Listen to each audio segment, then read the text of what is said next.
What it is and what's good, y'all? Welcome to the 280 Plus Podcast. I'm your host, Los Def. And before we get started, man, I'd like to thank the audience, thank the listeners, thank the viewers, man. You know, we here every Wednesday on YouTube, Spotify, Apple Podcasts, coming with different topics, man. We try to highlight, people from around the way, people that, done transcended from our area and got to different levels, and just, general topics, man, on social media. Twitter, specifically, but we moving and rocking, and it's year 2 is looking good so far, man. So I'm here with another special guest, man, another creator, you know what I'm saying, and he's on his way, he's on his come up, you know what I mean. Yo, brother, introduce yourself. I'm Jabar Harris. You now know me as Fresh Bar. I'm the host and the proprietor of Fresh Bar Sports Show. Fresh Bar Sports Show underscore that you can reach me as. Also Fresh Bar at YouTube. And I'm just trying to take over in the sports world. Everybody got their lane. Everybody got their niche. My thing is the sports, especially basketball. That's what I played growing up. But I watch all the sports. I watch sports for fun, as a hobby, as a passion. So why not? Okay. Trying to do my thing off of this. Okay, so when you say you played basketball when you was younger, was you nice, or like you just kind of play for fun? Come on, man, I love the hoop. I love the hoop, but I don't try to say I'm better than nobody, because niggas pull my card. We know a couple mutual people. On a personal tip, you could just ask them to confirm everything that I'm saying. But they used to call me Kobe. Okay. Kobe back then. Kobe my favorite player. They used to call me Kobe not just because he's my favorite player, because I was actually, like, if you talk to people, I was one of the best players in our generation, coming up. I just happened to try to take my talent to Tech, carry the team on my back like Kobe. Okay. See, that's what I'm saying. I don't remember your name in York High, so you went to Tech. Yeah, and don't get it twisted. I had the York High players coming out to the Tech game. Yeah, checking me out, support. Just because I'm just a thoroughbred, and and they just relate to the real ones. But nah, I went to their games and vice versa. But they wouldn't have came in for nobody else. Pretty much what I'm saying. You could ask. Really? All the guys that you could think of. Malik, Malachi, Verf, Q. Yeah. They know you. Yeah. So on and so forth. Yeah. That's all right. So that makes a little bit more sense, to how like sports is your niche. Like, you're not just a fan, like you about this. You know what I mean? And that's why I'm big on watching the games, because I can see who's giving up out there. I can see who's letting the foot off the gas. I can see who's taking possessions off. I know the body language. I like that. So was y'all any good? Yeah, I know Tech don't always produce the best team. Yeah, we wasn't good. I was the standout person, but like I wasn't like dominating to be carrying the team on my back per se. I thought I could, but it wasn't happening. But I did my thing out there. Everybody knows I was out there scoring, and whoever else I was keeping. My whole main thing was my guys not scoring, my guys passing the ball up, and I could have been a better leader as far as in having everybody adopt that Mamba mentality that I had. I was just worried about being the best person that I can be and dominating, and just worry about myself and let my game speak, rather than really truly rallying the troops. Because if you could talk to some of the people that we know, like, we got York Tech and York High playing against each other in pickup games at Penn Park and College Avenue New Gym.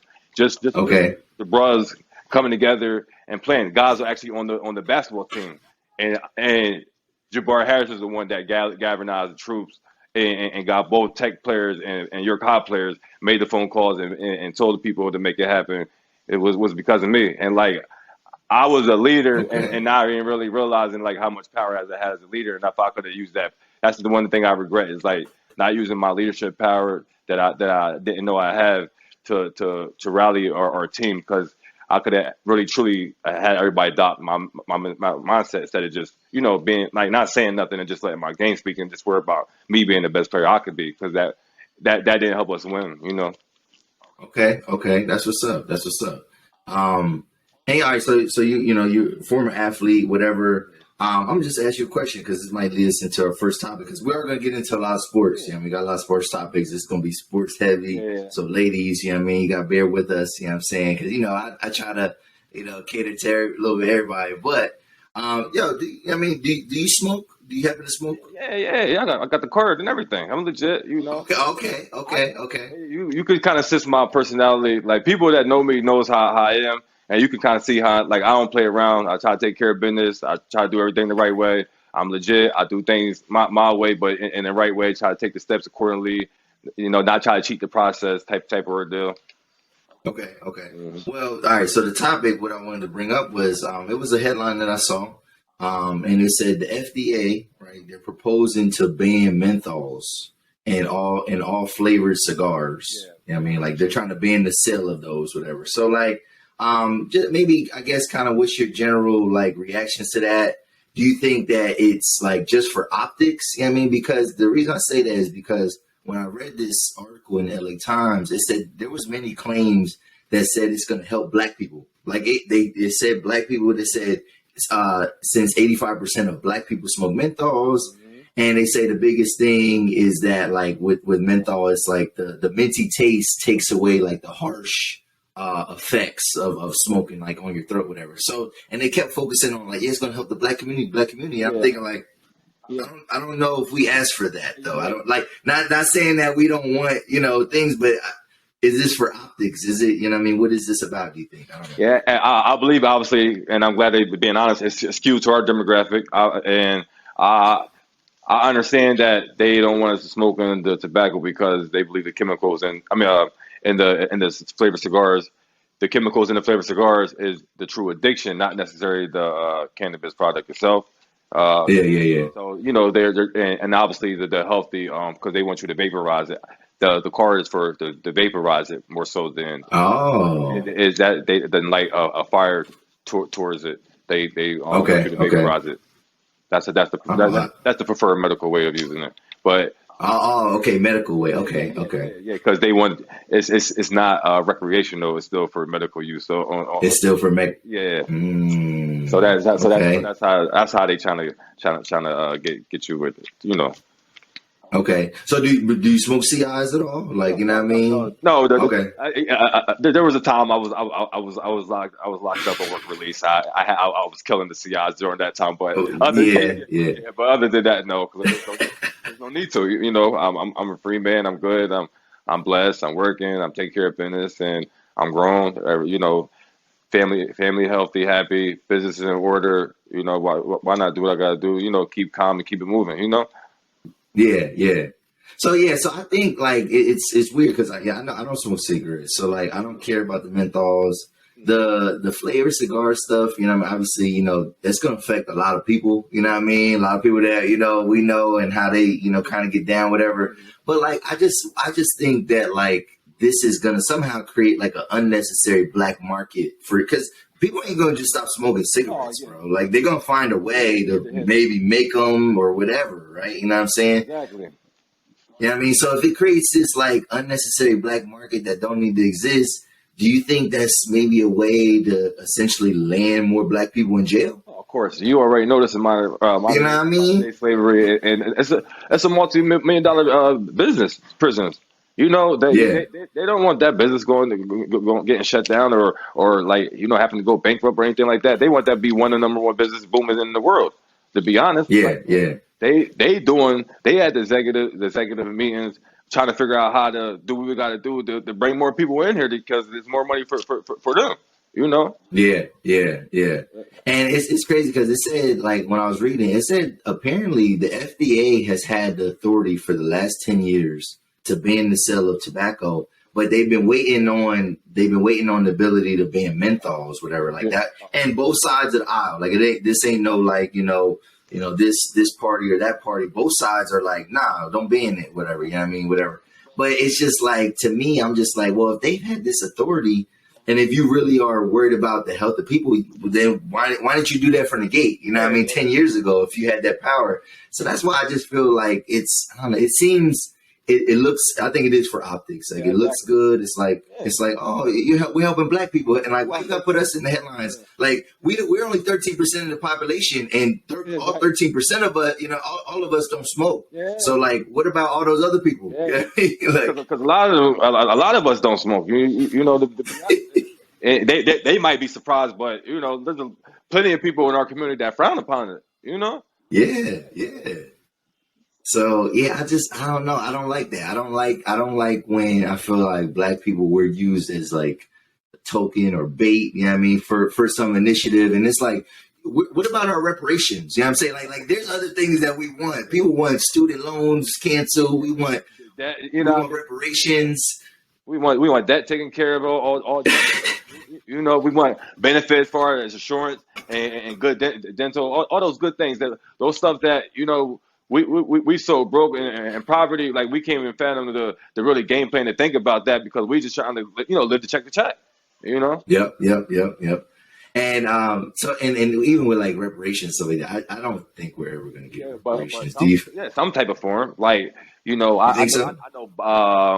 Biden, not Biden, Tom Wolf, our PA governor, talk about trying to give like $2,000 a month to stimulus to PA. They got the money for it, they got the funds for it, but it's up to them to pass the laws through so we can get those funds. But that's the only a form of some type of little stimulus check.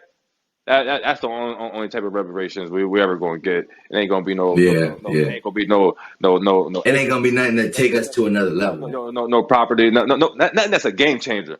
And I'm glad that you said it. Because my guy Jalen Rose, I love Jalen Rose and all his players that he do. My man got his own school, truly giving back to the community. Like he says, he does things as game changers. Game changers is really changing somebody's life. No, he don't want to donate to organizations and they want to break down his $50,000 donation to several different causes.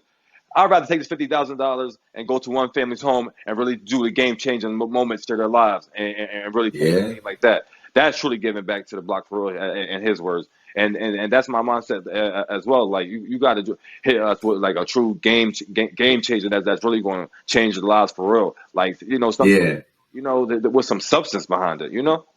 I agree. And I think the reason why real reparations, I think. Have you ever seen the show? And this is a side note, but it's related. Have you ever seen the show Atlanta? Oh yeah, I see it. I don't really get down with it. I'll be watching it. Okay. I'm a Snowfall guy. That's my thing. Even though everybody that that follow my show know me, ATL is my second home. I don't get.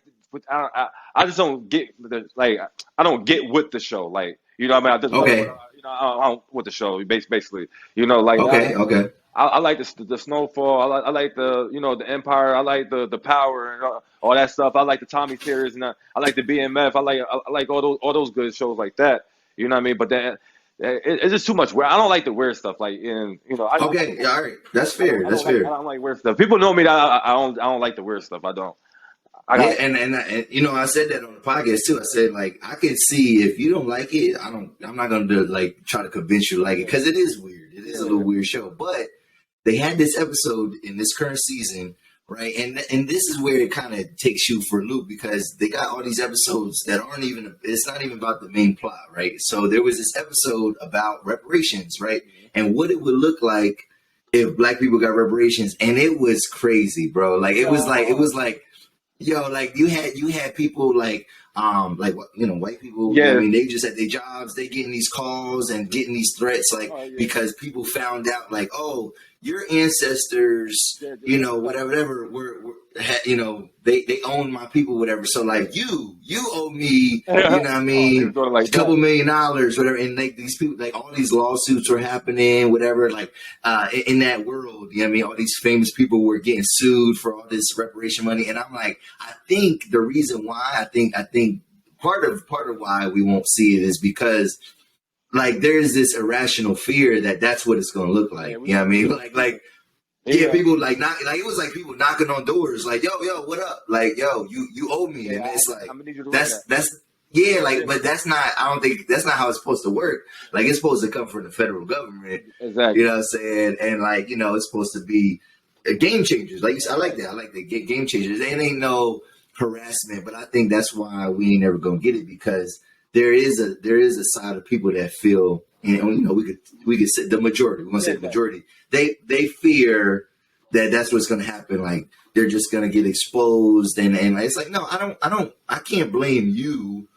For things that happened in the past, but our government though is the only thing that has been standing. You know what I mean? Since those times, I blame them. You know what I mean, for allowing this stuff. So it's their job to make it right, not not individual people. You know what I'm saying? So, you're right. Yeah, they could have been made it right. They could have been took the steps and did it. You know, we know that. yeah. So all right, so that's good. That's good. Yeah, let's switch it up, man. Okay. So I seen, part of my podcast, man, it's about, like Twitter, like, and things like that, things I see on social media. And some weird tweets kind of resurfaced, man, and that I seen. It was wild. And it's about people that have a preference for certain types of women, right? Okay. So I'm gonna kind of go through these tweets, whatever. And these things are older. Like somehow, like this is from a couple years ago, but they kind of resurface on some social media platforms. And I seen something that talked about men that have a preference for petite women or smaller women or short women, and the thought process really had me like kind of confused by these women, and these are women that are talking about these things, right? Okay. So so one of the tweets was, it said, and I'm not gonna say this word just because it's like it's a word that kind of could get demonetized, whatever. But it says wanting petite women is rooted in, like liking kids. You know what I mean? But okay. And then there was another one that said, so short women. It says. Do short women know how much of their attractiveness to men is related to perceived controllability? Is that a thing y'all aren't aware of? Whatever. And then there was another one that said, as a 5'10" woman who dates tall men 6'4" and above, if a man doesn't see the creepiness in dating someone half their size, they're not for me. It's a red flag for me, boo. Feels a little predator-ish, don't you think? What grown man that tall pursues a girl half his size, whatever? And I'm like, what? Yeah, that's what I'm saying. Like, what? I mean, because especially with basketball players, like these guys is giants. Like, what are you talking about here? Like, So that's definitely off the wall. That's definitely foolish. Like, that's definitely foolish. Like you said, that stuff is outdated. But it shouldn't be outdated because like you got Kareem Abdul-Jabbar, you got Magic Johnson, you got all these tall athletes from back in the day coming up. Dr. J and everybody, like all these tall athletes. Yeah. That's notorious. Larry Bird was 6'10" out there. All these tall athletes. Yeah. And they dating little girls, like they not dating WNBA players. You know what I'm saying? Exactly. Like there's not a lot of 5'10" and above women out there. You know what I mean? Like. And like these, like I said, these athletes ain't dating other tall athletes. You know what I'm saying? Exactly. So why do people go to those lengths to like express their point? Because obviously these are women that feel some type of way that they can't get certain men, whatever. Like men is controlling. Basically, that's all they had to just say. That's a valid way of getting to the fact that men are controlling. Just say something. Some or most men could be controlling. I mean, because we can at times. You know what I mean? Because at the end of the day, like we if you really want to be with this woman for real, like you are possessive, like you wanted to be to yourself solely, of course you're going to be like, like the things that you're going to be doing is going to be coming off controlling. Like you might want to just like check on what's going on or just ask questions, like because you feel like that's just the partnership. Y'all should be able to ask each other questions and be no problem and stuff like that. Yeah. So, but you don't look at it no type of way. Like if a guy, a larger guy, he wants a smaller woman. You don't look at it no way. No. In generality, it's nothing like that. No. Yeah. The only thing I look weird is like the older and the younger thing. That's always weird to me. Yeah, true. Yeah, like if you're like 20, 30 years older than your spouse, like that's kind of it's like what's going on here? You know what I mean? So that's the only thing that's weird to me. It's not has nothing to do with the height. You know what I'm saying? Like I come from the athlete world, so like that's. You know what I mean? Like you be talking crazy about all that, everybody that's in the athlete world because it's like you could any famous person that you could think of, as far as the athlete wise, Madge and their wife or all the wives that you know of athlete wise, they're not tall. They're not. Yeah, they're smaller women, obviously petite women, probably. Exactly. Yeah. Yeah, so and now granted, I feel like we've kind of heard some, like not even just athletes, but like some people have gotten backlash for their preferences. Like I remember Big Sean, they used to kill him because he dated Ariana Grande and then Janae Aiko, whatever, and they're and then they try to like put some stuff on him, like I'm like, but he's little. He's not, he's not like you know what I mean? He's a little guy, like so I don't understand, like. Yeah, so I just don't like when like, and, it's like it's like angry women, like they just be like reaching, like I'm like, come on, man, like Their house ain't in order. I mean, their house is not in order. Like things ain't going good at home. You already know, so they want yeah, project their negative energy and their negative feelings on somebody. So so we could be in this shitty party together. You know what I mean? We would yeah, both be in a bad mood together, and we talk like, girl, you don't need that. Yeah, girl, come on, let's go do this. You know all that. yeah. That hype That misery loves company, right? Right. You know what I'm saying? So yeah, that's good. That's good. We're gonna switch it up though, man. Like, and let's get into our sports topics, man. Yeah. So obviously, the biggest thing, NFL offseason, the last big thing of the NFL offseason is the NFL draft. You know what I mean? Because we already got a lot of trades, we already got free agency, and it's the draft. You know what I mean? And I think the NFL draft of all sports is probably the premier draft. You know what I mean? Because of course. You really can build your team through the draft in the NFL because NBA it's only 2 rounds. You're only picking 2 guys up. And it's really MLB, the first round. And it's really the first round. Yeah, it's really the first round.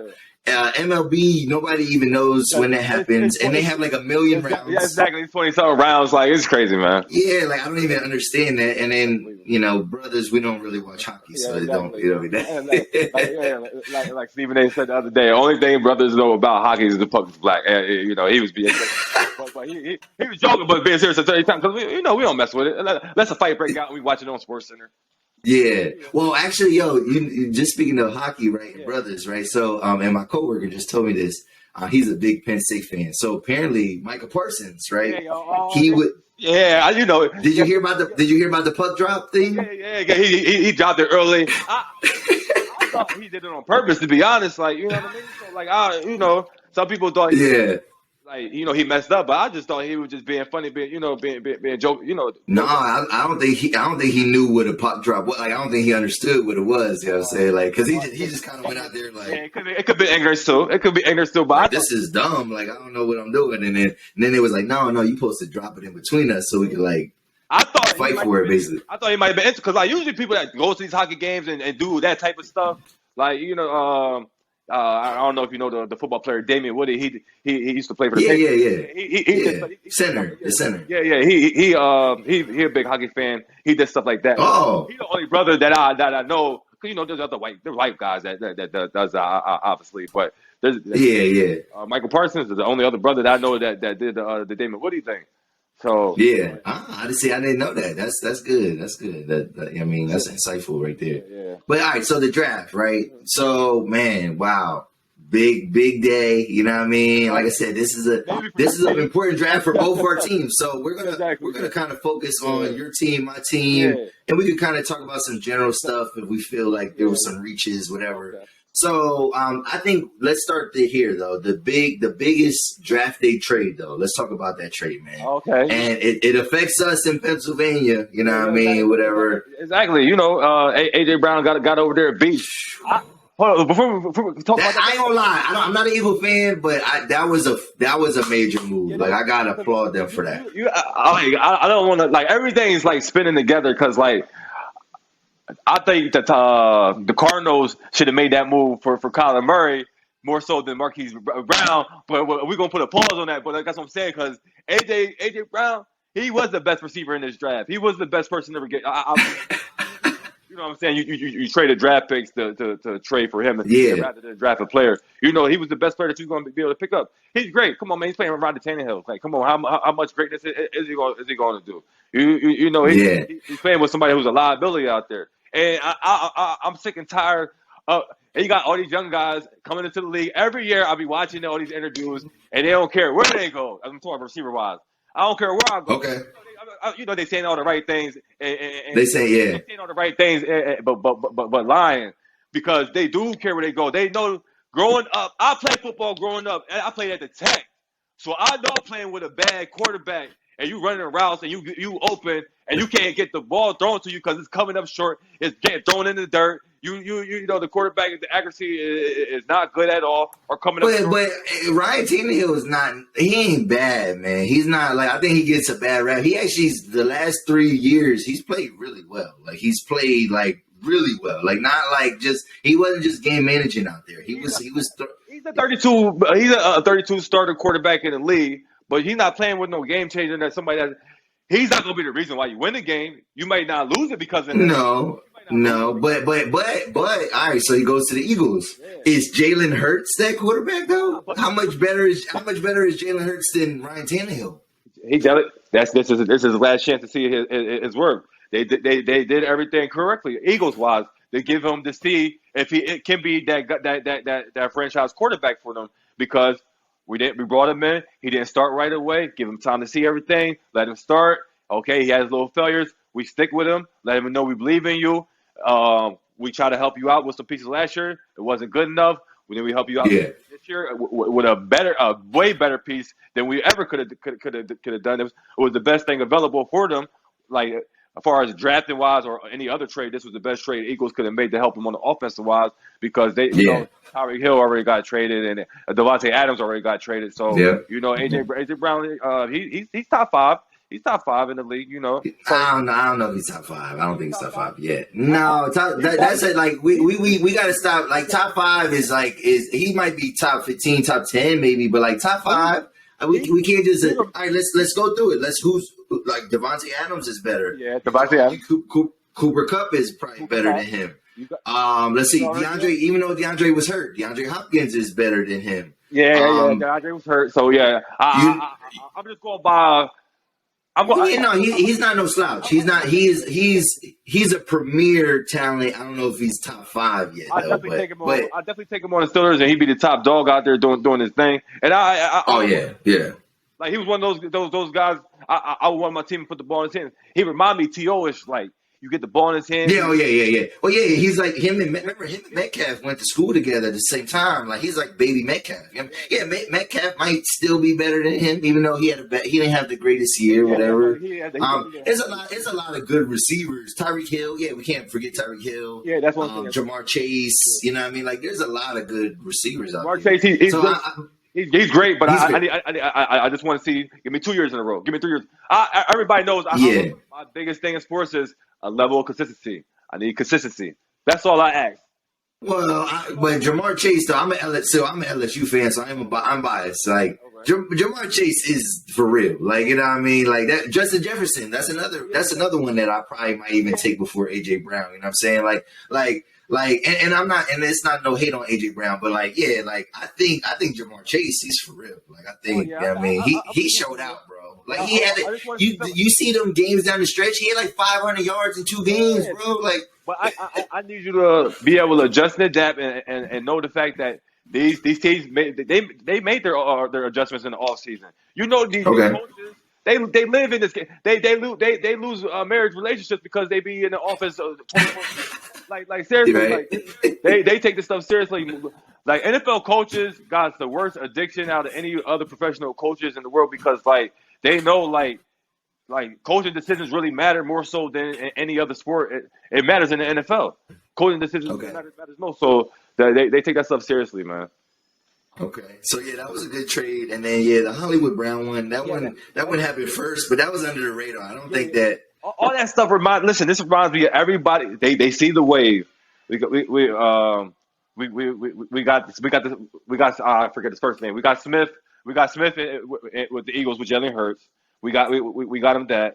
We got Waddle with Tua in Miami. We got Chase in Cincinnati with Burrow. We see a fad. Let's get the quarterback with their college receiver that they was playing with and see what it do. That's where Kyler Murray and Hollywood. Oh yeah, they played at Oklahoma together. Okay. You know, come on, man. You know I'm hip to all this stuff. I'm putting all the dots together. I'm putting all the dots. Nobody's telling me this. I can see what's going on. Okay. So you think that's what that is? Like, they're just trying to. This is the new pattern. This is the new fad. You know, it's always some type of fad, some type of pattern. Yeah, Carr and Devontae Adams. I mean, like, yeah. So they see what the young boys did last year. Oh, me and my fellow, college quarterback, we had a little rapport back then. I believe we could spark it back up, or probably people don't even know. We probably been practicing together on multiple off seasons together just because we're really boys like that. Because they got places, close to each other in Vegas. But so if their relationship, I believe the relationship was what everybody says it is, how close it is. They've been throwing and catching it with each other in the offseason, you know. Okay. All right, that's fair. That's good. So all right. So getting off of the trades, man. Let's get into instead of the trades, let's get into the grades, right? So like, let's talk about our teams. You know what I'm saying? Yeah, exactly. We start with your team, whatever. And I seen B. I seen Julio, Playboy Julio. The day before. He posted something where it was like this scenario where y'all were going to trade up and then get Malik Willis, right? That's the brother's name. Right? I believe that. I believe that to be true too. But he seemed like he's okay with the draft from his social media post. Like he seemed like he's okay with the pick. Nah. Yeah, he's okay. So how do you feel about getting Kenny Pickett? Did y'all miss an opportunity there? Do you feel you missed an opportunity? Yeah. What you mean? Like you going to pull it? This guy is in your backyard. Our brothers is next to each other. Left is the Pittsburgh Steelers. Right is the Pittsburgh Panthers. College. We share the same practice facility. You see this man every day. You know you're not sold on him. All the talk, everything was about Malik Willis, and not even just with that. No, you was not. You was. I understand you might want to keep it under the radar. Only reason why I believe you wanted to do that, if he is true, because y'all think he's the second coming of Dan Marino, because y'all let Dan Marino, Pittsburgh Steelers, y'all let him get out of y'all backyard back in the day, and y'all never for that because he went to Pittsburgh University, and y'all let Dan Marino go, but y'all act like y'all got 2 more rings out of Big Ben. I mean, I know this is well out the fact, but Dan Marino ain't win nothing. I'm saying you went through a little spurt with Tommy Maddox, and we got Big Ben and got 2 rings. Like, so I believe. Y'all didn't. We didn't draft Dan Marino at a point in time. Everything worked out. Yeah. I believe everything worked out. So I believe they holding on to that. This guy, he got little fingers. We play the finger measurement thing. Yeah. We play in Pittsburgh. It gets cold. The weather inclements. It gets crazy up here in the Northeast. Yeah. He gonna be one of them quarterbacks that had to wear gloves and shit, right? Like that's Teddy Bridgewater, the guys like him. He was Isn't he like 20? Isn't he like 24 years old? Yeah. He's that's another thing. He's old as hell. 5 year senior, 5th year senior. He had 42 touchdowns, 7 interceptions, and 67% completing percentage. And like that's not really knocking my socks off. That's not really doing it for me. Like okay. And nobody heard anything about him. Doing anything. Did he play with? Didn't Claypool come from Pitt? Did he play with Claypool at all? No. Claypool came from Notre Dame. The same colors. My bad. Same colors, but yeah. That was great still for stuff like that. We do great with the receivers now. Now we draft. Oh yeah, y'all do good. We need to have that same mentality, that same energy, that same intensity with drafting these defensive backs for our team. You know what I'm talking about. Our defensive backs be killing us. Well, y'all do a good job. I feel like y'all do a good job of picking those guys up, though. I think that's why y'all don't draft those guys. You know what I mean? Y'all could pick up, Minka Fitzpatrick, Joe Hayden. You know what I mean? Like he's past his time. Joe Hayden. It was fun. Well, yeah, Joe Hayden was like when y'all got him. That was probably like his last stand. You know what I mean? Right there. But I like the. Oh my gosh. Do you like the receiver that y'all got? We got a strong safety. Till. Strong safety, Till. Okay. I like him. But cornerbacks for real, give me a 6-foot corner. Give me a 5'11" corner with some speed. You know what I'm saying? Okay. I need cornerbacks with some height and some speed. You know? Okay. They be getting the moves put on them, and receivers be butt booty naked wide open. Right. It's crazy, man. Like, it be really killing our team. The defense, our front seven impeccable. You got TJ Watt up there doing his thing. You know what I mean? Got Cam Hayward in the middle, clogging up the paint, doing his thing. Man, my boys Bush is in there doing his thing, getting after it. Like, man, come on, man. Like our front seven, we got some boys up there. We be controlling the whole run situation up there. We be letting you know you ain't gonna do nothing. Hey, don't get twisted. We get after your quarterback too.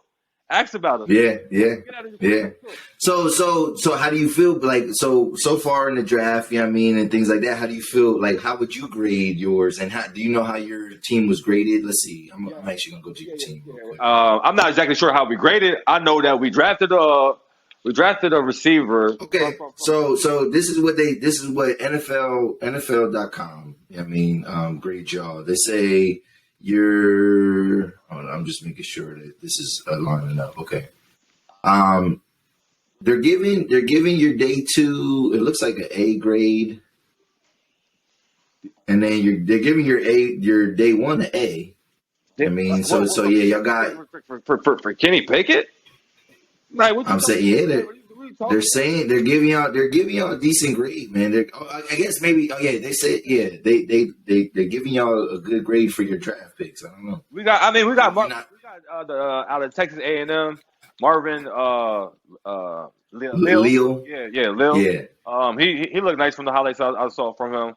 The receiver from Georgia, man, I only saw him in the championship game because he was hurt all season from the ACL. What am I supposed to do with that? I don't know what I got. Like, yeah.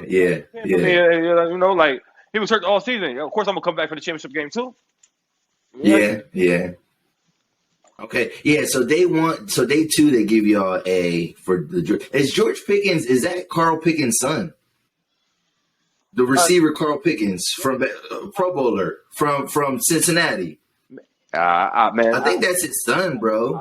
I'm not honest. I wasn't worried about the touchy story. Because ESPN was making it's so nice, it's so emotional. He's a hometown kid. He got drafted by the Steelers. Everybody's crying. No, I'm talking about the receiver now. I'm talking about George Pickens. Pickens. Yeah. Oh, is that Carl Pickens' son? I'm not sure. I think. I'm not sure. Well, I might have to look that up. I got blindsided. I'm talking about literally as a football player. I got a concussion, got blindsided. That's how I felt when we drafted Kenny Pickett last night, and we didn't go with Malik Willis. Like that's unbelievable. So is it all right? So is that another sign that like the black quarterbacks they just don't get no respect or like you know what I mean? Is that what it is? Is it? Yeah, that's big facts. That's big facts. I believe. That. Okay. Because like they still holding on to that stigma, like that we just mobile quarterbacks and we not that accurate. You know what I mean? I know they're giving Lamar Jackson a hard time to give him his money, because they feel like he's gonna be hurt. And he's not the best accurate quarterback. No, he's not. He's not the best thrower. He's not the best thrower. But there are other black quarterbers that are good. Like Deshaun Watson is still good. Russell Wilson, Kyler Murray. People like that. I understand. Dak is good. Man, he got to do better. He got 75. Dak is good though, man. Dak is good. He got $75 million last year. He played like 75. But he has a bad coach, man. I know that Mike McCarthy is a bad coach. You know what I'm saying? He coached my team for a long time, and he's not a good coach. And we've seen that the time management. This guy has no sense of time management. And the thing is, like, it's hard to be successful as a coach in Dallas because you don't really have full say. You know what I'm saying? Like you got Jerry Jones that's really running your team for you. It's not. I don't know. It's not a good situation, but I think there are good black quarterbacks that are accurate that play well. But I'm surprised. Like I just thought this guy was the highest graded quarterback. You know what I mean in the draft. I mean by a lot of people. And I know he went to a small school, but like they didn't want to. And if he fell to y'all didn't have to make no trades or nothing. He fell to y'all. That's weird, but. I mean, hey, like that's what they want. I said, I told my people, and then he still didn't go till the 3rd round, right? Like, yeah, but I'm not sure. I just know he went to the Titans, and I'm mad. Yeah, I just know he went to the Titans. Like, of course, it came across the phone because I was done with the draft after what we yesterday. Because I told my people, we get what we deserve this year. I'm not even. I can't even. I get into the sports betting. I dabble in that. I can't even put my money on them because I'm not even comfortable with the situation. We were saying, were you guys? So you got, rest in peace to Dwayne Haskins. Were you guys going into this season, kind of banking on Trubisky and Haskins fighting out for the job, or was quarterback always in your plans in the draft? Quarterback was never in the plans in the draft for me. People that watched the episode when I did NFL transactions on episode NFL transactions. I need Colin Kaepernick. I need RG3. I need Cam Newton. I need guys like that. Go back in the drawing board. But Colin Kaepernick first and foremost is my main option. That's why. You wanted the Steelers to go out and sign Colin Kaepernick. Yes. We even though he hasn't played football in like 5 years. But he's looking good out there. Give him a chance. And I believe he's better than we got. Looking good. What, like running or like throw? Like who is he throwing to? Like what do you mean? Like I don't know, man. I follow him on the social media. I know only see the highlights, but I believe he still got something in him. That's what I believe. Like he said, and I'm looking in his eyes. I see the determination. He's training. He ain't working out. He's still training as if he's getting ready for the season. He's still putting in the works, and he's doing the behind the scenes, showing up at state to state. Whoever want to come, play catch with him and do all that stuff and put the work in with him, he does that. And I believe he's going to have a triumphant return. Like I just believe that. Like. Okay. I'm big on God. Like I'm big on God, and I believe God just works in the crazy, mysterious ways, and like He don't let you go through all the crazy storms of life for not. Like the sunshine is always going to shine, and I understand. Like you might think, oh, it might be in like other endeavors that he might do. Nah, this. I just believe in my heart of hearts, like he got a comeback story, and it's gonna be triumphant. Okay. Respect.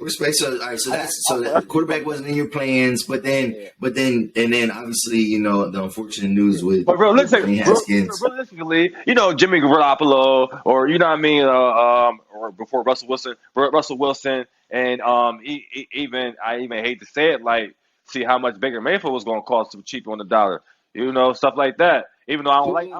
Did Baker go anywhere yet? Because everybody know you gotta get rid of him. So why are we gonna give you $1 on the dollar? We need that quarter on the dollar. You gotta get rid of him. You gotta have quarterbacks in your draft, in your quarterback room, knowing you got Deshaun Watson, you got Jacoby, you got the Jacoby quarterback, and you got our Dobbs that came from the Steelers. He's in the quarterback room. And you're going to keep Baker Mayfield there? Y'all say you're going to carry 4 quarterbacks, and y'all paying him $19 million on top of that, and y'all want to be acting like, yeah, we got the salary cap, we can fit both of them. Shut up, man. Stop that stuff. Y'all know y'all not doing nothing. Yeah. Y'all doing whatever y'all could do to cut that $19 million off y'all books and make other moves. Okay. So then where did you want the Steelers to go round one? Like, what did you expect them to do round one? Malik Willis. So you did want the quarterback. But it was only because you didn't get those other guys, and exactly by default. Like I said, even if we got some other guys, we could have kept them and put them in competition. The guys I want, Colin Kaepernick, we could have still drafted him and let him sit and like let him learn the game a little bit and then come. He ain't got to play right away. Why do you think the Steelers didn't invest in a quarterback a couple years ago? Like, you know what I mean? Like, because y'all knew that Big Ben's days was coming to an end. Well, we were never in the position, like, technically, like, to be getting a worthy first-round quarterback that will fall to us in the 20s that we live at. And we drafted in the 20s, number 20 yet again. Like, we live, like, in the 20s because we're a decent team. Like, we're pretty yeah. And we stay drafted high because of our record. So we always want to cater to the defense, and I'm not mad at that. But we needed couple offensive pieces at times, like offensive lineman, maybe like a running back. Yeah. Little things like that where they could have went on the first round and didn't. Like mainly offensive lineman when I'm talking about, to extend Big Ben's career. Because, you can get a beast of guys, a beast offensive lineman in the first round. And I thought they went into the route of, going and catering to the defense in the first round because we got plenty of first round defensive players on our squad. That's what we do. We just draft for the defense in the first round. You know what I mean? Like I've been hurt by that. Like I want us to draft Lamar Jackson, and we draft Devin Bush. You know what I'm saying? Like and you let Lamar Jackson fall away to the end of the round, and we drafted way before the Ravens and stuff like that. Like all the quarterbacks I always want us to get and Big Ben home, we couldn't get. because of Yeah, yeah, yeah. the one person, Lamar Jackson, that fell. You could have got him and let him sit under Big Ben and learn under Big Ben. And a year and a half, he could have been playing and did it like that. Yeah, true. So all right. So moving on to my team, man. Yeah, I mean, and I don't know, man. We made a big trade, you know what I'm saying? Obviously, Rodgers, I have a love and hate relationship with him, you know what I mean? Oh. I don't think he should have took $50-some million, you know what I mean? Because it definitely hurt our chances for keeping Devontae. But then it comes out that like maybe him and Devontae don't have necessarily the best relationship. Exactly. And we actually offered, and I don't know where we got the money, but we offered Devontae more than what he got from the Raiders, and they honor his trade, whatever. So we get a first rounder, whatever, and everybody's like, you got to get a receiver, and unless we were going to be aggressive and trade into the top 10, I didn't want us to necessarily reach, you know what I mean? Because after that run on receivers, it wasn't really a first round receiver no more, you know what I mean? Yeah. So. Yeah. Day one, and looking at NFL.com, great. Day one, they gave us an A. And the first one, I really liked that pick. I was like, wow. I was like, Quay Walker, like, all right, like now we got a full linebacking core. Like our linebacker room is crazy right now. You got Preston Smith. You got Devondre Campbell, who was an All-Pro last year, and he was the guy that we just signed. You know what I mean? Like, practice squad type player. You know what I mean? We got Rashawn Gary. And now you stick Quay Walker in there. He could play inside or outside. You know what I'm saying? And the only frustrating thing about that pick was like, we needed an inside linebacker for years. We could have got Patrick Queen a couple years ago. Oh, yeah. We could have probably years ago. We probably could have got Dante Hightower. You know what I mean? We've had times where we needed inside linebacker that we didn't address that. So glad we did that. The second first round pick, I was just like, because I was like, all right, maybe they're going to reach for a receiver, and like, that is what it is. And they went with a defensive lineman and another Georgia player, you know what I mean? A part of that great defense that they had, and actually I wasn't mad because now that I look at our defense, that joint is loaded, bro. Our defense is loaded right now, you know what I mean? So I'm happy about that. And then they gave us, NFL.com gave us an A- for day two because we got we did trade up. We traded up to pick 34.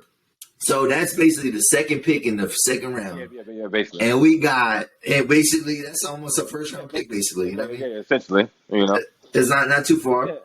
And we got a guy that a lot of people in Packer Nation have been talking about. We got the boy Christian Watson from North Dakota State, and I know he went to a small school. Yeah, to the small. So did Tyreek Hill. Yeah. So did Cooper Kupp, whatever. And he got Aaron Rodgers, and they said he's the first player since 2003, and you can guess who this player is. That was 6'4" and ran a sub 4.40. Who do you think that other guy was? 6'4", 6'4" and ran a under 4.4 40 time. 6'4", 2003. Ooh, you taking it? 6'4", 2003. Come on, man. It's only one guy that you think of. All right, I'm gonna give you a hint. Think of the same division as the Pack. Think of NFC North. Great player. Retired early. NFC North. Megatron, bro. Oh my gosh! I'm like you saying 6'4". I'm thinking who is 6'4"? Yeah, who's 6'4", right?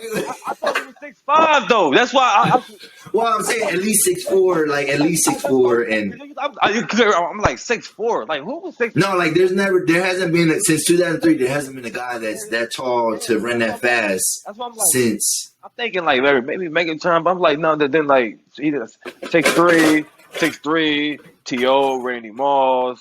I'm like, who? Yeah, but 2003, 2003 would have been. Yeah. That's why I'm like, well, who? Like, you escape me? Yeah, Megatron, big boy. Yeah, but I like the pick. I'm excited about it. And now I don't think that any pick is gonna necessarily replace Devontae Adams. I mean, he's arguably the best receiver in football. Arguably. Yeah, arguably. And but I'm happy with the pick. I think we got good value. Like I said, unless we were gonna go into the top 10 and try to get Wilson or Olave or you know what I mean, somebody like that. Yeah. I'm glad where we got this guy, and then we got a big left tackle, Sean Ryan from UCLA. He was first team All Pac-12 last year. Started. He's a 3-year starter. You know what I mean? Okay. And he's versatile. He can go into the guard position. And I mean, they gave us an A- for that. So like right now, I'm loving our draft. I think we solidified the defense. Again, we gotta like maybe sign maybe a veteran wide receiver for the cheap. And But I don't think our team didn't get weaker. You know what I'm saying? I think we got some good pieces though. don't think Juju's helping y'all. Don't think Juju. He ain't bringing no good Juju. Don't think he doing anything for y'all. He had no show. He worried about TikTok videos and social media. Why don't we? Juju Smith-Schuster?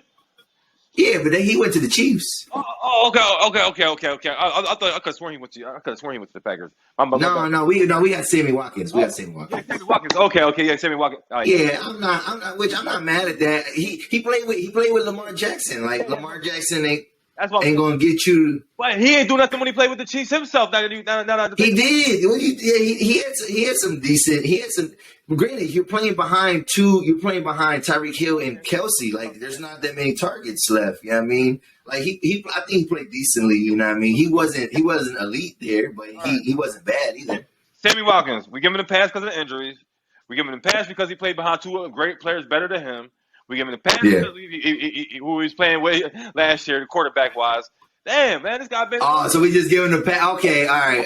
I don't think. I mean, I think he's a guy. Like he's a player. Like I don't think he's not no elite guy. The rookie might be better than him. You know what I'm saying? I mean, and we still got Alan Lazard. We got Tunyon. And we got running backs. I mean, we got two good running backs. So like, well, we're gonna see. I feel good. Y'all got one time. I'm just trying to calculate everything. Y'all had 3 13-win seasons in a row. Get y'all 4th 13 season in a row and get home early in the playoffs yet again. That's what we. Nah, man. I think. Well, see. So we was worried about the defense. And the defense did their thing last year. The offense didn't do their thing, and we lost that game because we was gonna have a 49er fan on here. And but we lost on special teams play, and like I didn't want, and it's crazy because I did a doubleheader podcast that night. I didn't even watch that game, and then when I seen how we lost, I was like, I can't watch this. I cannot see us lose. I seen like the second quarter. I didn't watch that game, bro. Listen, I hate doing that too, watching us lose, but I be needing to see how did we give up. I need to see. Well, yeah, I figured, but I looked at this. I looked at the box score, which I don't tell you everything, but I'm like, Rodgers ain't do shit. All I know is Rodgers ain't do shit. Like I mean, I want to take like you hate to say it. It ain't no moral victory, but I want to see some good habits in the loss. Yeah, Well, that's what I'm saying. I think the moral victory came from like, all right, this defense is for real. Like this defense is legit. Like it's a championship caliber defense, but like. Everybody got to play. Like everybody got to be, And actually, it's crazy because as much as like you want home field advantage, like I don't want our guys playing in the cold in Green Bay in the playoffs. Like I don't mind us having playing away games. You know what I mean? Like let's get some good weather. Ground is hard. Let's get some good weather. Just get in the dome and let's run it on some let's run it up on some teams. You know what I'm saying? So. Are there any other like big? So basically, looking at just all the off-season moves, whatever this year, whatever, and then maybe just looking at the draft again. Who do you think is going? What team do you think is going to make the biggest leap next year? Like, who is going to be next year's Cincinnati Bengals? Oh man, see, because Cincinnati went from weak to great. Like, so who's going to be that team this year? I got to plug in my show again because I said it on the Fresh World Sports Show like a couple of weeks ago. I got different Broncos coming out of AFC West. I mean out of AFC Conference. Excuse my language. Okay. Representing us. That's my early pick, Super Bowl pick. Yeah, that's over my team. That's over everybody else. I got them coming out the AFC. I got it being Tampa Bay. Tom Brady and the Tampa Bay. That's Tom Brady. Nah, they not going back, bro. I believe in the GOAT, man. I appreciate level of consistency. I appreciate greatness. That's one thing about me. I need consistency, and you can't be anywhere consistent in 23 years in the league doing his damn thing. You can't. I was arguing with JoJo on the show the other day about. He talked about Waller. Waller, his Raiders Waller, the tight end Waller is better than Gronk. I'm like, what are you talking about? He's not. See, you're not appreciating what Gronk is doing. Man, he right now he's better than. Yes, right now he is. But I'm saying I want to win in the playoffs. What I'm saying better wise is I'm trying to win championships. Gronk is a more of a matchup nightmare, especially when you got two receivers on the outside like Godwin and Mike Evans. He's the worst matchup that you can have. Savvy, making strategic decisions and doing all of those things. And him and Tom Brady just had that connection. They got that connection, so it's automatic. It's gonna be some tutties, like they call them. And Gronk is doing his thing out there. What I love the most, more than him catching those tutties, I love when you keep your quarterback clean. I'm blocking. I'm putting my body on the line. I'm out here. I'm 270 something. Blocking these 300 pounders like it's nothing for me. Yeah, y'all know. Okay. If y'all know Gronk ain't out there doing his thing when it comes to the blocking. Yeah. You don't watch the game. I think I don't know who could be. So dang, that's a big leap though. The Broncos, and that's actually not a bad pick. I think in terms of improve, you got to watch the game. Not look at that. And I think I know. And think in terms of improvement. I mean, I think the Giants, like last year, they were a team where a lot of people said like they were like the best like losing record team. Like you could I think they made some good decent picks, whatever. I think they're gonna be better. I don't know if they're not gonna be like Cincinnati Bengals better, you know what I mean? So I think the Colts break through, you know what I mean? Like they had a good record. Like the Steelers snuck in the playoffs, man. You know what I mean? Last year, you know what I mean? You got the Chargers. The Chargers were right there on the cusp. You know what I mean? Like they're a team. God works in mysterious ways. Like Big Ben. Big Ben came in the league, going to the playoffs his rookie year. His first game started was against the Ravens. His last game played in the regular season ever was against the Ravens. Got the W. He finished his career in the playoffs where he started his career in the playoffs in his rookie year. Went out 15-1 and lost. I mean, I'm not saying that they went 15-1, but he went out in the playoffs. Lost. It was it was a great ending as it could be without winning the championship. Yeah. All right, respect. So I think, like I said, there's gonna be some. I just love how NFL is. Like, I mean, like it's the true grind of like building up your team, and that's where that team loyalty comes from. You know what I mean, and things like that. And it's just like the ultimate team sport. You know what I mean? And like I said, I think there's gonna be some surprises next year. But a lot of those teams that maybe missed the playoffs just by a little bit last year, I think they're gonna take a leap.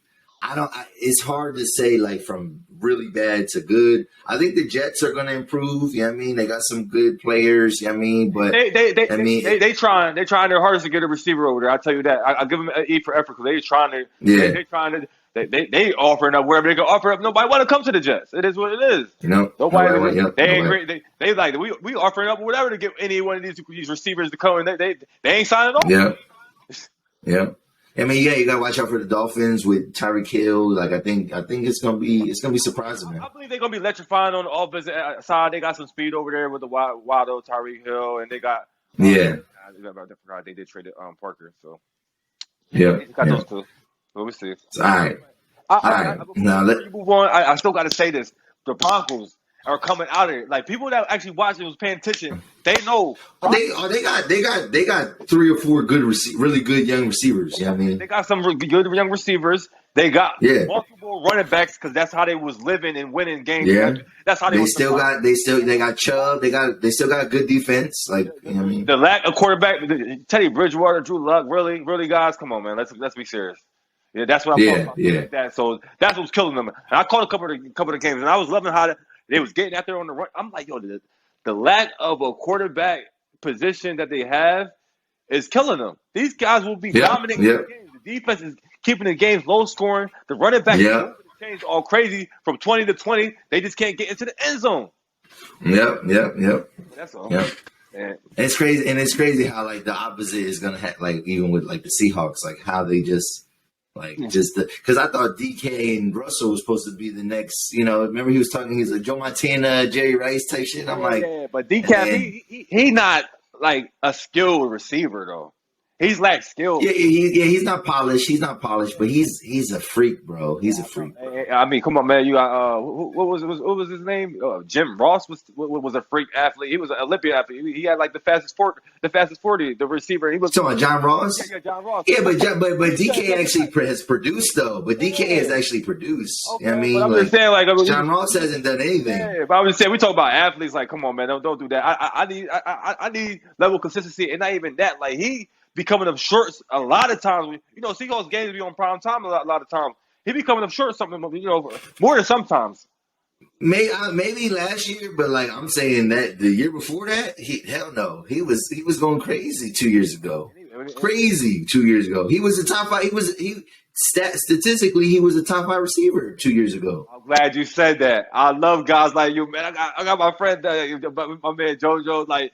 Y'all, you seem like you love reading the stats and catching up on your stats. No, but also, it makes impact because even fantasy wise, like this nigga, he was going crazy in games. Well, I mean, the Seahawks they didn't have a complete team. They never invested in the offensive line. You know what I mean, they was putting defensive converted players to play tackle and shit like that. Like, bro, you ain't gonna win no games just throwing anybody on the offensive line, getting your quarterback killed out there. You know what I mean? Like DK is nice, man. Like I don't know, but he ain't just a stat guy. You know what I mean? All right, but I'm saying like there's games that Russell Wilson was counting on him and he was coming up short, drops, not able to make the catch, things of that nature. Mm-hmm. You know, seeming like they're not on the like you said they don't got that connection.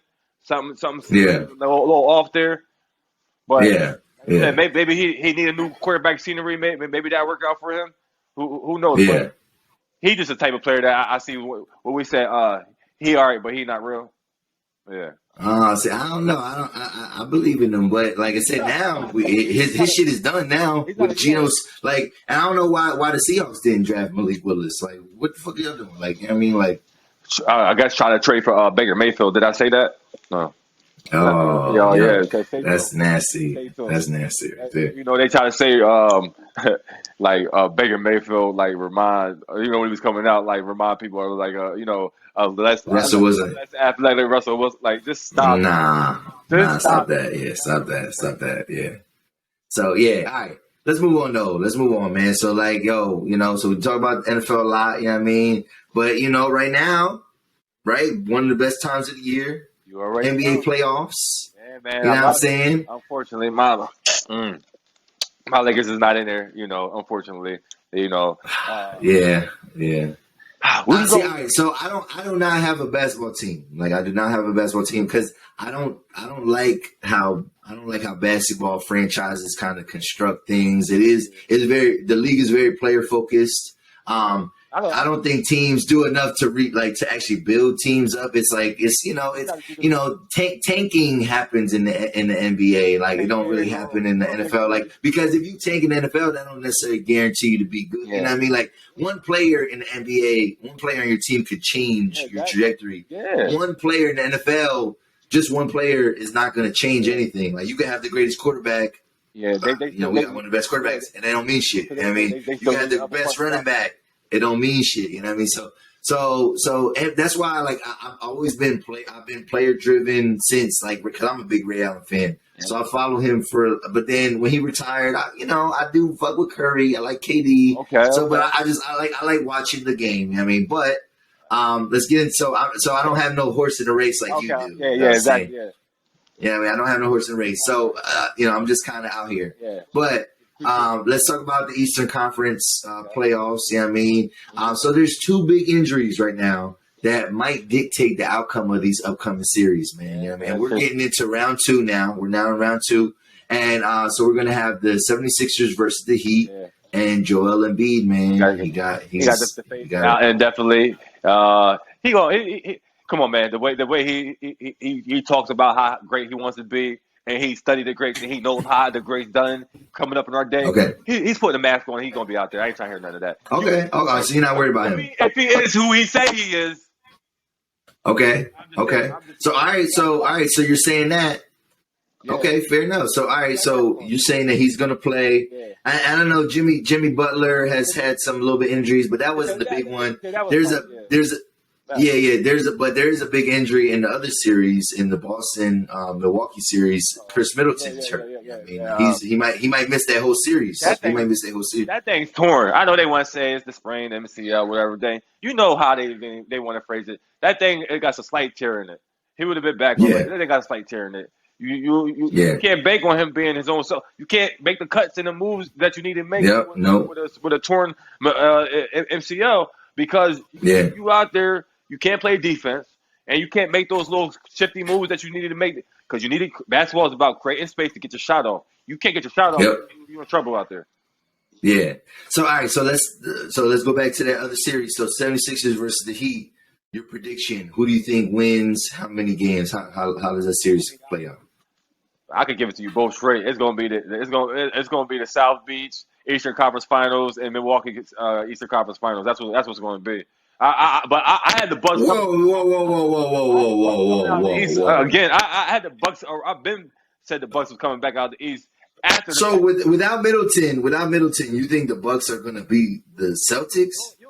Yo, Antetokounmpo is a grown man. This is the modern day Shaq version with a handle. Y'all are not realizing it. We're not going. I like Giannis. I love Giannis actually. We're not going to see a true 7-foot man, 320 pounds, turning around, giving elbows, taking guys up with him, doing the Shaq like that. Yeah. We're not seeing that, but we see. So you're saying he's a modern day Shaq, though? Yes. Like in terms of domination, like dominant player. I really didn't need no confirmation, but Shaq put the stamp of approval on it. He called him Superman. Oh. He calls him Superman because he knows he's the most dominant person out there in this generation, and because he's dominating the game, he's really giving you the impactful numbers. That's what I matter. Okay. It's how you get in your numbers. Especially when it matters the most and when you need it the most. You dictating the pace of the offense and you controlling the whole show as far as in, all right, I need to take over right now. It's my time to score. Not do the LeBron James thing. Keep trying to make the right decisions, basketball plays, being passive aggressive. No, I ain't doing the right thing. I'm doing what I need to do to get the job done. It's on me. Y'all call the ISO and take over. You know what I mean? Okay. So all right. So you think the Heat are going to beat the Sixers, and is it because of Embiid and his being out there, or you just thought the Sixers don't got it? They don't got it. James Harden killing them. He's not showing up. He's doing more than what Ben Simmons was doing by default of 0 to something. But James Harden, he ain't that guy no more. And I thought he was going to, whip it into shape once he got to the destination where he got to. But I've been watching the games, even in the regular season, before the playoffs, and I'm like, is he taking his foot off the gas or he lost the step? Those two things are going on. He never been the most explosive athlete, though. You know what I mean? But he's good. No, he's good. But I don't. Harden is prolific at scoring, but I'm not a big fan of Harden. I'm not either. But if he lost something and he was never the fastest as it was, that makes sense. That's why the defense is with him. That's why he's not getting those calls no more. And guys, all of them, he's missing these 3-point shots. He's missing these jumpers. He and the defense is sticking with him. Like he's not creating that space. He's not got by guys no more. He's not doing none of those things. Yeah. So was that a waste? Like if the Sixers get knocked out, was that a wasted trade? Because you that was never going to work. The moment that y'all said that Ben Simmons was the reason y'all lost to the Hawks, y'all know it was over when y'all. You can't go on no team. We can do that. Everybody that's not part of the team could do that. Once you go out there and say, "Oh, he's the reason why we lost," oh, he should have made that shot. Oh, I don't know if we could win a championship with Ben. Things of that nature. Y'all just being blunt honest. Come on, man. I'm big on camaraderie in the locker room.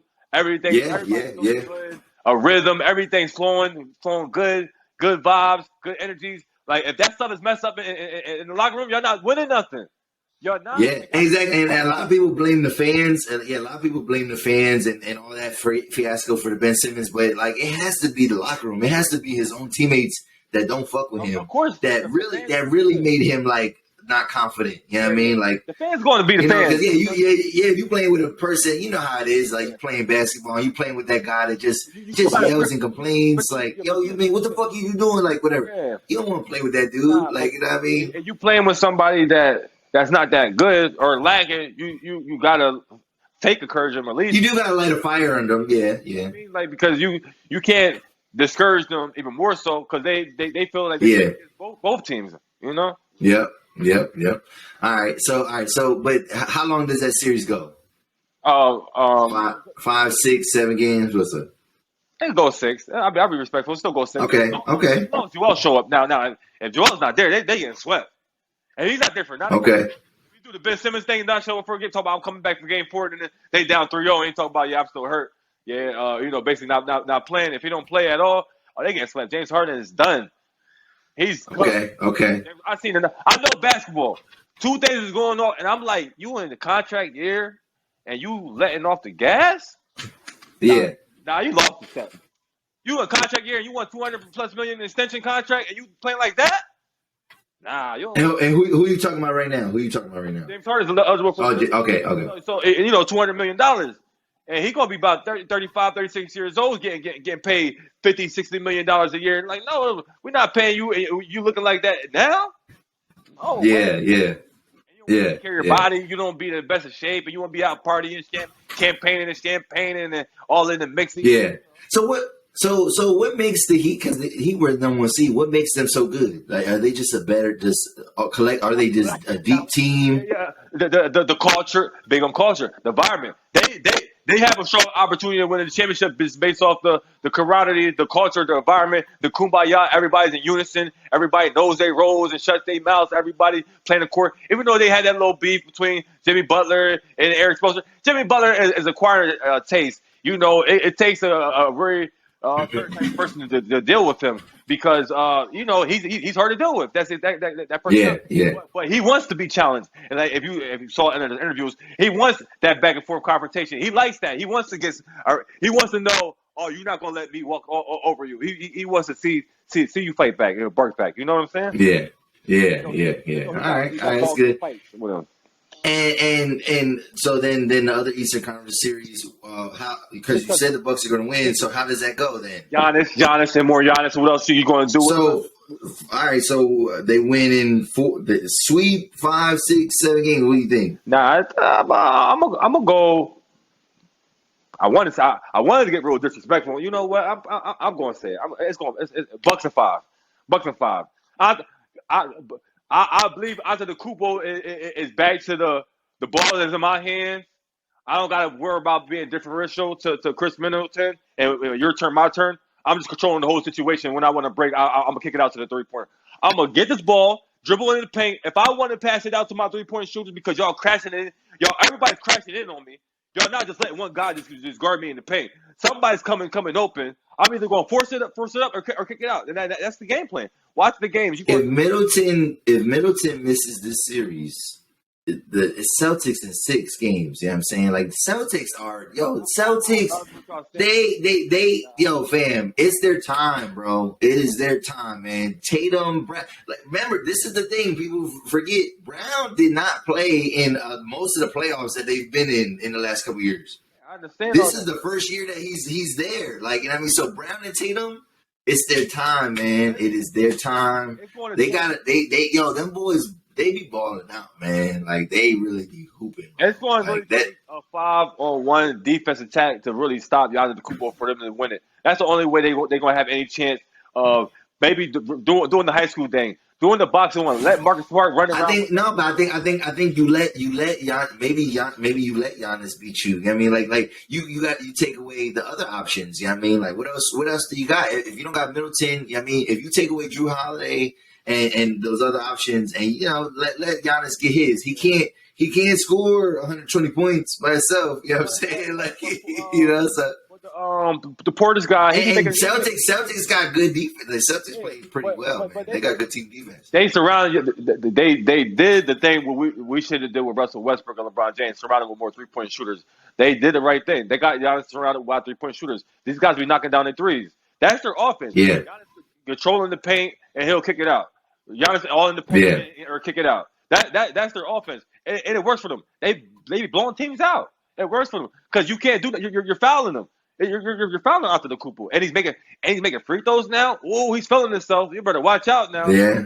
That All right, I see. Like if they didn't run into, if they didn't have to play the Celtics this series, and like I said, and, like, seeing the Celtics play, how well they played in the play, in that round one. And granted, maybe the Nets aren't that good. Maybe the Nets are kind of lousy, whatever. But I don't know. I believe that it's Tatum's time, man. I think it's his turn. But Giannis is nothing to play with because I didn't even think they were just gonna, because they dominated in the finals last year, like dominated. Giannis knows after them first 2 games. Giannis knows it's his time, and I'm not letting up.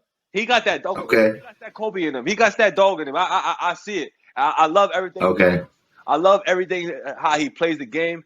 He's the bigger version of Russell Westbrook, and obviously he's shooting better than him too. On top of that. Okay. All right. Let's get to the West Coast, man. Western Conference, man. So I think this first series is gonna be kind of like easy, but Suns and Mavericks, man. Who wins that? Suns and 5. Suns and 5. I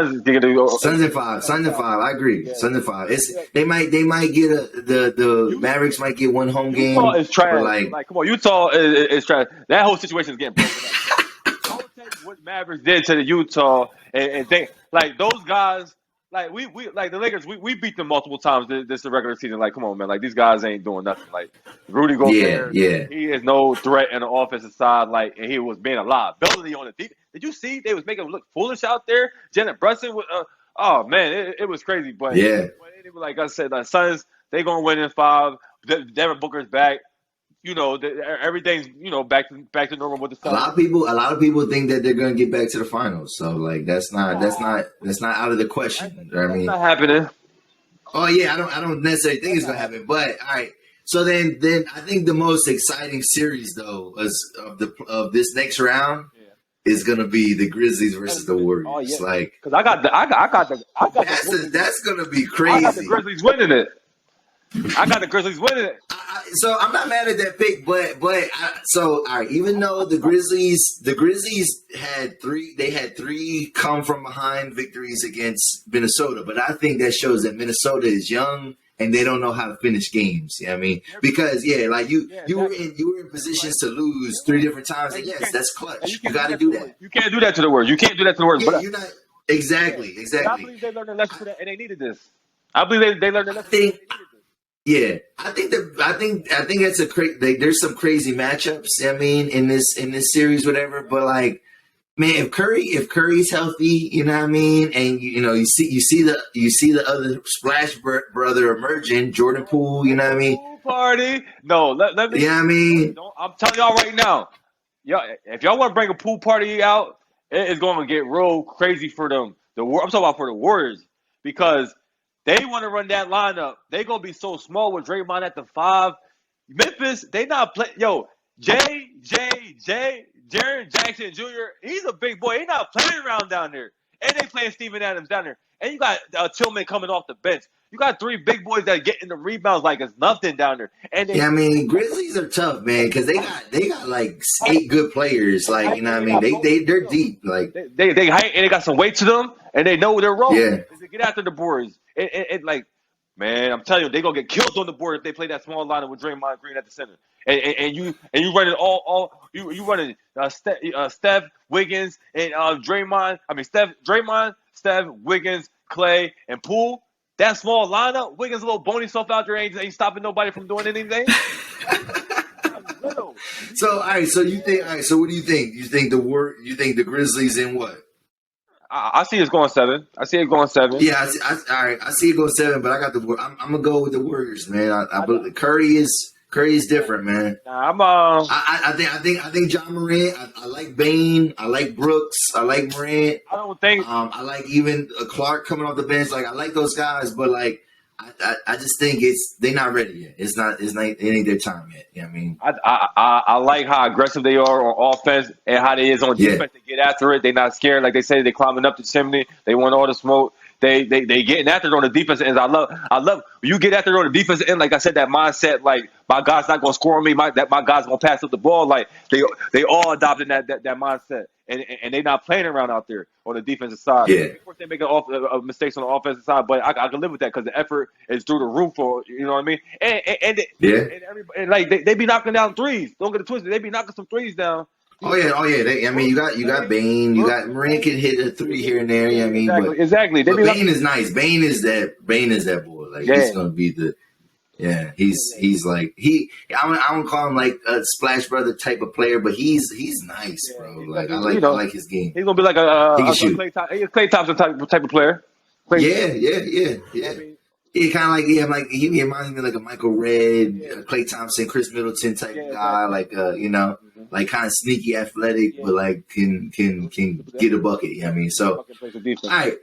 So yeah, and could play some defense. So all right, so you got the Grizzlies, I got the Warriors, we both got the Suns. Yeah. I think the Heat are gonna win, but I got the Celtics, you got the Bucks. Yeah. All right, so I just love what I see when I'm watching the game, and I love how the victories are going about. And win or lose, basically, whether they win or lose, I love the game. Yeah, I just love the game plan. I believe the game plan of those teams is going to be successful. Giannis attacking, as far as the Bucks, Giannis attacking the paint and just living in the paint and kicking it out when necessary and doing their thing because he's surrounded by 3-point shooters. Memphis, the way they're aggressive on defense and how they're just like fearless on the offensive side, and they can knock down some threes too. You know what I mean? So I love the game plan, and I picked Memphis because they're that way with the youth.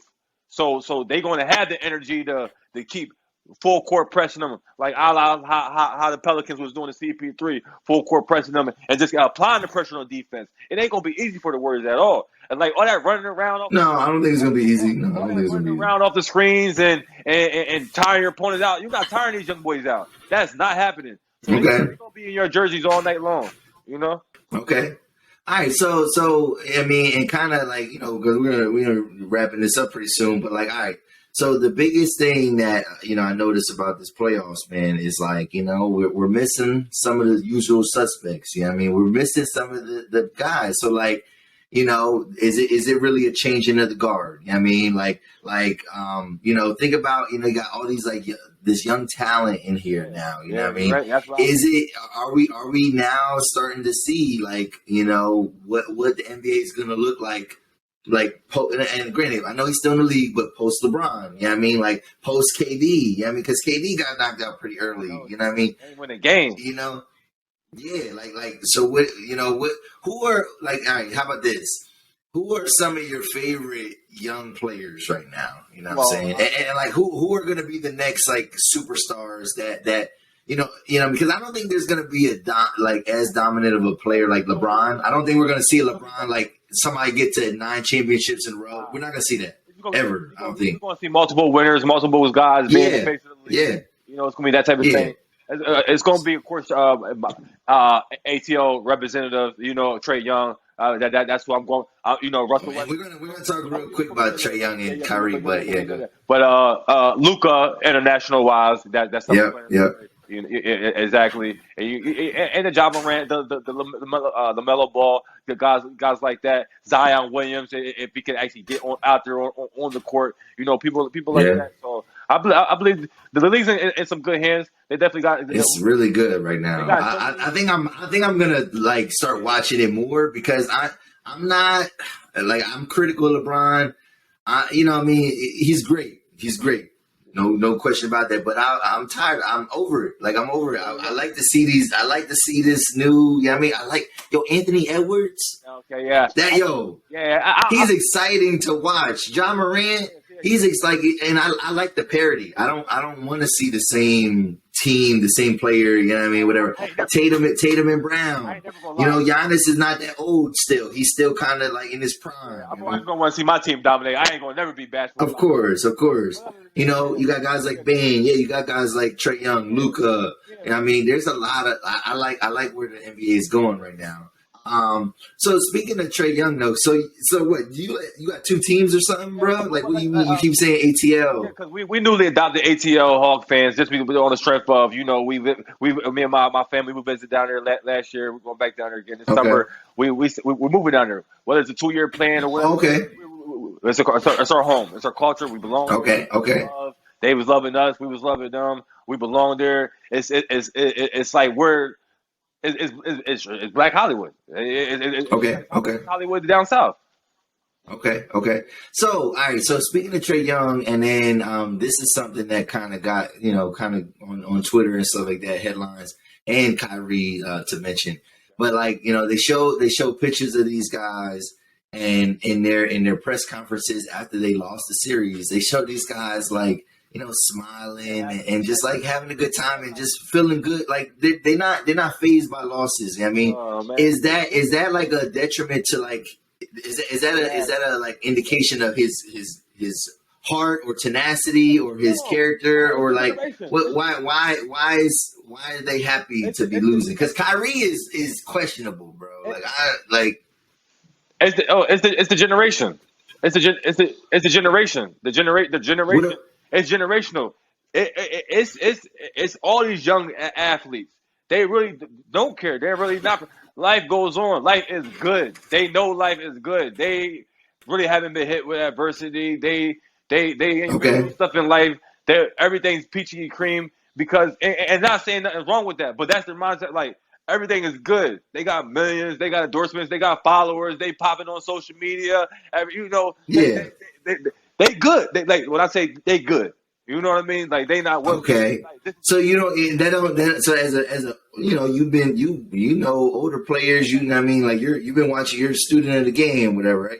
So that don't bother you, like seeing these guys like just happy go lucky all the time. Yeah, that bothers me, and I'm selective on like guys who I'm like passionate behind when they do stuff like that, and like but I understand like now it's not Russell Westbrook no more. Now it's Trae Young gonna be my guy. And then 10 years later, it's going to be another 20-year-old younger guys, and they're going to be doing something that is foreign to me. Like, I'm going to be a fan of the game, but stuff is going to be more and more foreign to me as the league get younger because of the culture and the way they changing things, and the new generation is bringing in their era, and the way, like everything is just like la la la, like everything's going to be good in life, everything's good. Like they're not crying after games no more.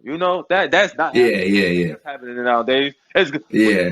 We hugging, we kissing each other, we embracing each other. I ain't trying to be hugging you after we just lost this game and we out of the playoffs. You just swept y'all in, hugging y'all in. Yeah, you fucked up my bag, bro. Like like nah, we not doing none of that and stuff like that. Okay. I don't want to be seen. I'm saying think like those characteristics. Is that going to be something that holds Trae Young back? I mean, in the future, or does he have to mature? Is it about maturity? Does he have to kind of grow up? Is part of that? Like, because I don't like Tatum. Like, think about a young player like Tatum. I don't see him doing that. I mean, I don't see Brown doing that. Like, they focus, bro. Like Tatum got that kind of like that Mamba mentality a little bit. You know what I mean? Like and he worked a lot with Kobe. Yeah, exactly. You know what I'm saying? Like, I understand the difference because he actually hands-on train with Kobe Bryant rather than just get advice from Kobe Bryant like a Trae Young.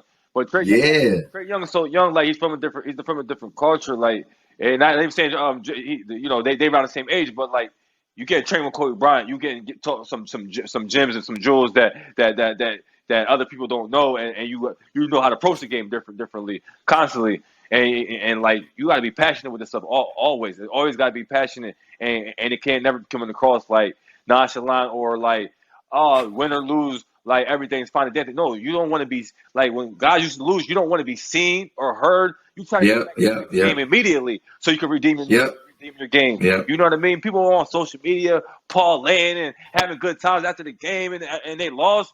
A la LeBron James. LeBron James do stuff like that too. You know what I mean? I see. I appreciate that you being critical of your boy. Because and you're a Lakers fan first, not a LeBron fan, right? Yes, and I'm Kobe Bryant. Okay. Kobe Bryant fan above them all. Kobe Bryant. Oh yeah, no doubt.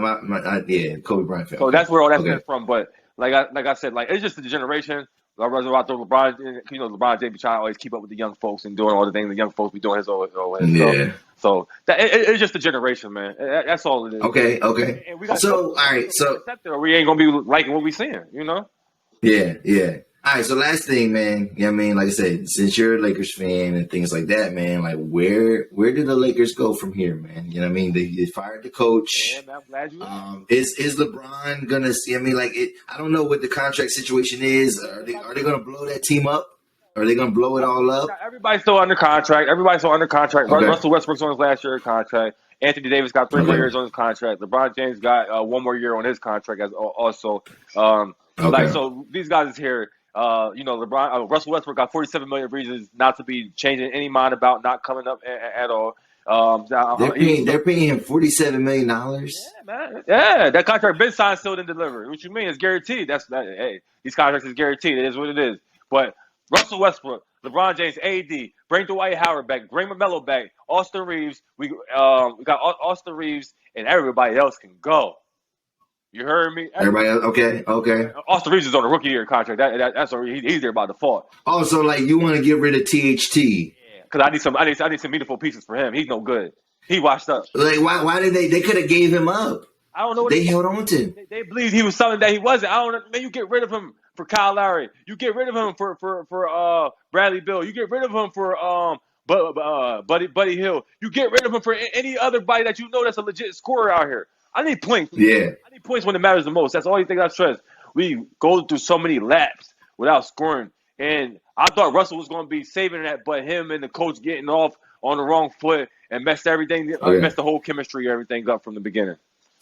So where do you think they go then, coach-wise? Like where they got to go? Because I just feel like LeBron is not like at this point he's not coachable, but like he's gonna run the team kind of like so it's like. You got to get a passive guy that's going to kind of placate. But then the thing is, when they don't win, then you blame the coach. Like, and that's what I don't like about sometimes. LeBron is almost too dominant, of a personality, of a play. Like, he controls, he controls who goes on the team. He kind of controls how the game plan is. Like, I don't know. Like, honestly, I want Mark Jackson to come out of retirement, coach the Lakers. That's what I want. Oh, but that's not happening. So let's be realistic. Doc Rivers is most likely going to be coaching the Lakers. Really? Yeah. That's the Scudder bucket. Like if he gets let go from Philadelphia, because you know how the rumors is if he gets let go from Philadelphia, because they might want new coach to coach James Harden and Joel Embiid. Him and Quentin Snyder. The coach for Utah. Quinn Snyder, okay. None of these guys. These guys losing in the playoffs. Oh, okay. These guys losing in the playoffs for a reason. Like, I'd rather y'all get somebody new from some fresh young blood than these recycled guys that keep losing themselves. They're not doing nothing. You know what I mean? Yeah, like get out of that coaching cycle, because that's the only thing. Like that's the thing, man. When you get to be a coach in like professionals. You get to just kind of like doing it fall up. You fall up. Like even when you get fired, you fall up to a better position. You go to the front office. You know what I mean? They'd be like, "What? Like, bro, get this nigga out of here! Like, we fired him for a reason." Exactly. Like, yeah, man. So but I think we listen to what Fresh Bar say. Bring those pieces back. Bring in the right coach like Mark Jackson with them boys in the shape. But you know why they're not going to bring in Mark? You know why Mark Jackson got like he got ousted in even Golden State, right? It's because he's very religious. Yeah, but because he wants to run the show, and he don't want the executives dictating basketball decisions. Yeah. But I'm saying, but he be bringing that type of stuff to the locker room and like kind of forcing it on his players and like making people uncomfortable and shit. Like, that's an extra reason. But the real reason is these white owners want to have a personal relationship with the coach. Okay, they want to feel like they got some part of the game plan or the insight of what's going on. They want to feel a part of what's going on the basketball operational wise. And like some coaches don't want like owners, executives involved because. Y'all not doing nothing out here on the court. You know what I mean? Y'all just trying to something that y'all not really doing. That they want to act like y'all basketball personalities. Y'all just own it. Yeah. Like you making GM decisions, but you don't know how to coach the players that I got. Yeah. So that's good, man. That's good. Hey, man. Did you have a good time today, bro? Man, I feel like, this thing went by so quick. I'm like, look at the time. I know, the time flew. I was like, damn, we been cooking. Like there's so many things. Like, we gotta come back on your show. I gotta bring you back, man. We definitely got like you're gonna be my official sports correspondent. You know what I mean? If I want to talk sports, definitely big facts. Because that's what I'm here for. Like I said, this is what I'm doing. Fresh Board Sports Show. Yeah. It's platform, its own media platform, trying to take over sports media world, and I'm just trying to do my thing in this area, take over. That's what's up, bro. That's what's up, man. I'm proud of you, man. I'm proud of what you got going on, man. Are you? I mean, because I know we have similar friends. You know what I mean, but like, are you from the East Side? No, I'm actually from Parkway, but you know, and that's no shade. I was just like, that mean my East Side brother. You know what I mean, whatever. Nah, it's all good. They know, like Jabar, like he's one of the most coolest, like greatest friends that person that you will ever meet. Like you know, like okay. I'm down to earth. I'm a great soul. Yeah, I'm a genuine person, and everybody, you know, like they know, like you know, excuse my language, but like people. Oh shit! Hey, my man, cut out. All right, we about to wrap this up, man. That was.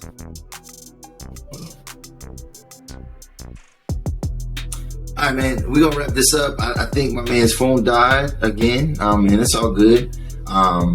You know, y'all can check out Fresh Bar Sports Show. I'm gonna put his obviously it's gonna be on the bottom of the screen on Instagram. You know, I want y'all to tune into his stuff, man, his YouTube channel. Tune in here. If you're still watching, hit the subscribe button, hit the like button, share it. You know what I mean? Sometimes that's even bigger than a like, you know what I mean?